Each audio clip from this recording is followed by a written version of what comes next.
जय श्री राम दोस्तों। हमारी आज की कहानी है चालाक लोमड़ी बहू। सासू माँ, कल आपके पोते का जन्मदिन है। बड़ी ही धूमधाम से सेलिब्रेट करने का सोचा है हमने। आप कल सुबह सुबह ही आ जाइएगा। आखिर दादी हैं आप मुन्ने की। खूब जोर शोर से तैयारी करेंगे। लीजिए, अपने बेटे से बात कीजिए। ऐसा कहते हुए प्रिया ने अपने पति को फोन पकड़ा दिया। माँ प्रणाम। कैसी हैं आप दोनों? हाँ बेटा, हम लोग बिल्कुल ठीक हैं। तुम सब कैसे हो? जानकी जी ने पूछा तो उनका बेटा पवन बोला, सब ठीक है माँ। अच्छा माँ, कल आप दोनों तैयार रहना। मैं आप लोगों को सुबह ही लेने आ जाऊंगा। अब फोन रखता हूँ। इधर जैसे ही जानकी जी ने फोन रखा तो उनके पति मोहनलाल जी शाम की सैर से घर वापस लौट आए। क्या हुआ भाग्यवान, बड़ी ही खुश नजर आ रही हो। किसका फोन था? अरे, हमारे बच्चों का फोन था। कल मुन्ने का जन्मदिन है ना। पूरे 5 साल का हो गया कल हमारा पोता।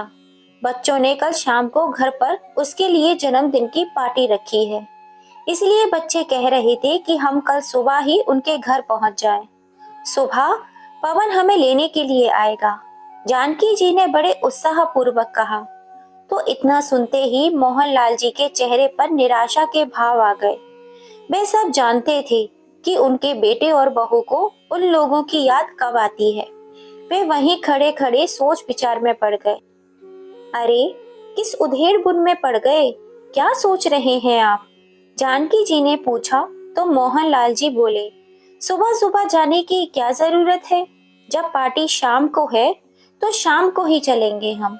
फिर जानकी जी बोली, अरे, हम तो उनके अपने हैं, जाकर थोड़ी मदद कर देंगे तो घिस थोड़ी न जाएंगे। फिर मोहन जी ने कहा, इसीलिए तो आपकी बहू आपको बुला रही है जानकी जी।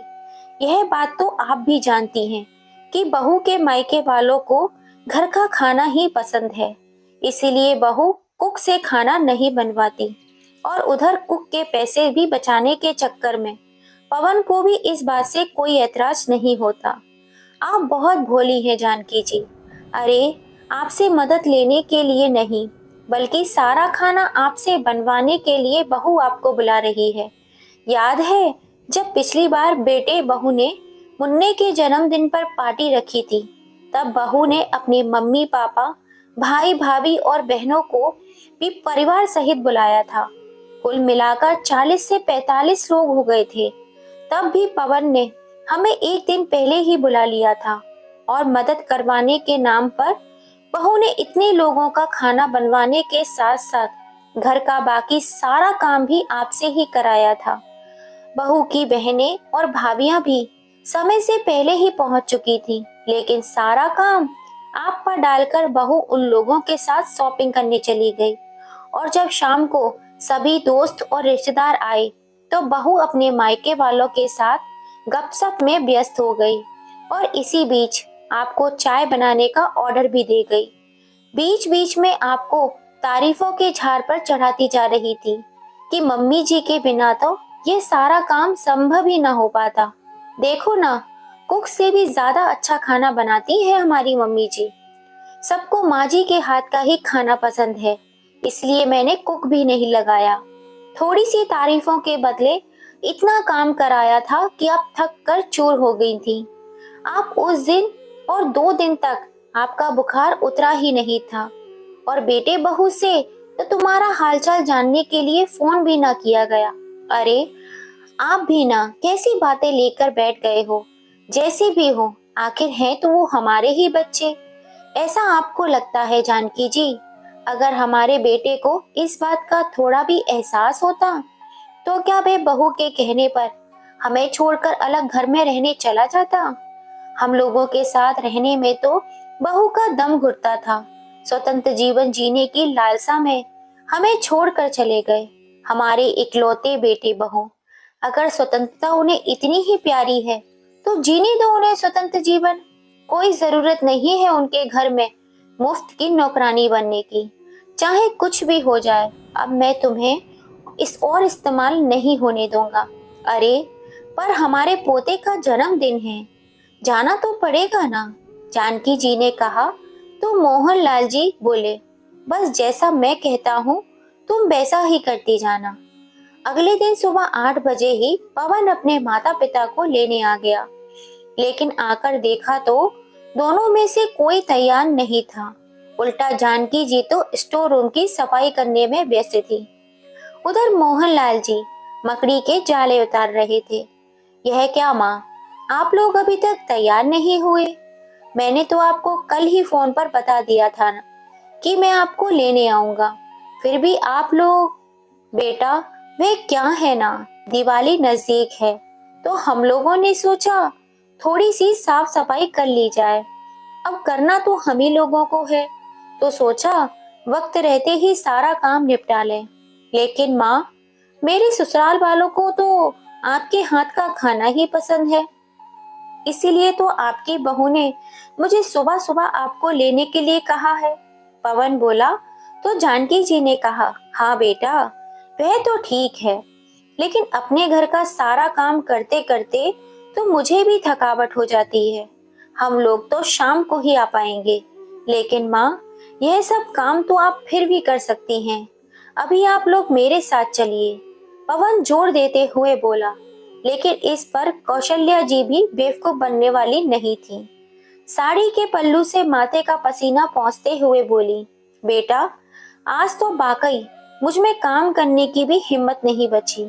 मैं तो शाम को ही आ सकती हूँ, और वैसे भी मैं कोई काम वाली बाई थोड़ी ना हूँ जो इतने लोगों का खाना बनाती रहूं।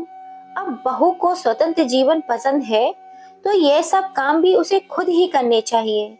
कहकर जानकी जी फिर से अपने काम में व्यस्त हो गए, और उधर मोहनलाल जी उनकी यह बातें सुनते हुए मन ही मन मुस्कुरा रहे थे कि आखिर जानकी जी को मेरी बात समझ में आ गई।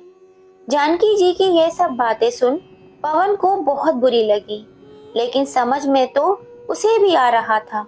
खैर, वह तो चला गया, परंतु जैसे ही अपने घर पहुंचा तो उसकी पत्नी प्रिया उसे अकेला देखकर बोली, अरे, आप अकेले ही वापस लौट आए हो? माँ बाबूजी कहाँ हैं? वह प्रिया दरअसल माँ अपने घर का काम करने में व्यस्त थी, इसलिए बहुत थक गई थी। वह लोग तो शाम को ही आ पाएंगे। पार्टी की सारी तैयारियां तुम्हें अकेले ही करनी पड़ेंगी। इतना सुनते ही प्रिया के पैरों तले जमीन खिसक गई। अब इतनी जल्दी कुक का इंतजाम कैसे होगा? और अगर खाना बाहर से मंगवाया तो घर में जो सामान मंगवा रखा है उसका क्या होगा? अब तो सारे काम के बारे में सोच सोचकर प्रिया के हाथ पांव फूलने लगे और सोच में पड़ गई कि आखिर अब किया तो क्या किया जाए। मन ही मन उसे अपनी सासू माँ पर गुस्सा भी आ रहा था। फिर कुछ सोच विचार कर उसने अपने मायके में फोन किया और अपनी माँ से बोली, माँ, पार्टी की तैयारी करवाने के लिए मुझे मदद की जरूरत है। आप भाभी को अभी मेरे घर भेज दीजिए। लेकिन यहाँ भी उसे मुंह की खानी पड़ी। उसकी भाभी ने स्पष्ट जवाब दे दिया कि इतना सारा काम तो मुझसे ना हो पाएगा। आप किसी मेड को मदद के लिए बुला लीजिए तो ही अच्छा होगा। थक हार कर पिया ने फिर से अपनी सासू माँ को फोन लगाया, लेकिन इस बार जानकी जी ने फोन ही नहीं उठाया, क्योंकि अब वह समझ चुकी थी कि आज तक केवल उनका इस्तेमाल ही किया जा रहा था। आखिरकार प्रिया खुद ही रसोई घर में घुसी और जल्दी जल्दी से सारा काम करने लगी, लेकिन शाम तक उसकी हालत खराब हो चुकी थी। यहाँ पहले वे सोच रही थी कि सासू माँ को काम में लगाकर मैं ब्यूटी पार्लर में तैयार होने चली जाऊंगी। वहां अब तक यह हालत हो गई कि शाम को मेहमान आने लगे और उसने कपड़े तक भी नहीं बदले थे। शाम के समय जब जानकी जी और मोहनलाल जी अपने बेटे बहू के घर पहुंचे तो प्रिया उन्हें देखते ही मुंह बना लेती है और उनसे ढंग से बात तक नहीं करती। परंतु अब जानकी जी को कोई फर्क नहीं पड़ रहा था। उन्होंने तो आराम से खाना खाया और थोड़ी देर बाद वे लोग अपने घर वापस चले गए। अब जानकी जी हर बार ऐसा ही करती, और उधर प्रिया को भी समझ में आ गया था कि अब उसकी सासू माँ बेवकूफ बनने वाली नहीं है। इसलिए अब वह भी अपने बेटे के जन्मदिन पर केवल कुछ ही बच्चों को बुलाती थी, पूरे परिवार को नहीं। और यदि कभी पूरे परिवार को न्योता भी दे देते तो खाना बनाने के लिए कुक रखा जाता था और बाकी का काम करने के लिए काम वाली बाई। मोहनलाल जी के समझाने पर जानकी जी ने बहू के घर जाकर खाना बनाने से मना कर दिया था। तो दोस्तों आप ही बताइए, क्या वो सही था या गलत? अपने प्यारे प्यारे से कमेंट करके हमें ज़रूर बताइएगा।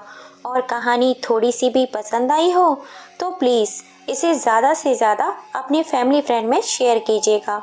और अगर अभी तक सब्सक्राइब नहीं किया है तो जल्दी से कर लीजिए। फिर मिलेंगे आपसे ऐसी ही किसी कहानी के संग। जय श्री राम।